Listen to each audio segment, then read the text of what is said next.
Afternoon. Update po ako sa aming bill sa kuryente this month. Ang bill po namin ngayon is sobrang baba na. 36.02. Yan po yung bill namin.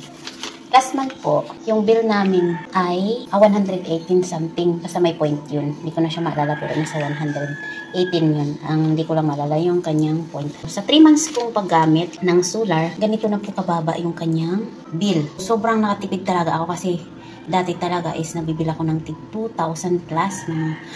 Lalo na pag gumagamit ako ng aircon. Nagiging 2,500 talaga yan.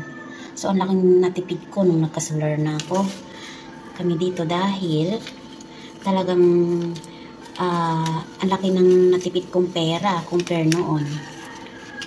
So, lahat naman ay napapagana ko dito. Ang aming freezer. So, gumagana po ngayon ng freezer namin. Tapos yung TV.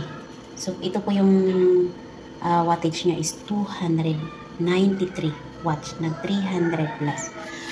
Ito, para papatunayan gumagana ang freezer. Ayun po, nag-ilaw po yan. Tapos yung TV namin is gumagana din. Naka-on din po yan dahil nanonood po ang aming boss. Nanonood ang aming boss ng Fast and Furious. So nagluto din po ako kanina ng kanin.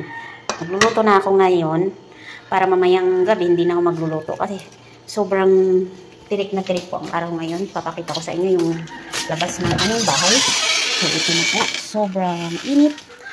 Blue na blue ang kanyang sky. Yan po yung paligid namin. Kaya, halos sobra-sobra na talaga yung ano ng araw. 8 AM pa lang, nag-charge na siya. Ay, full charge na. Yun lamang po.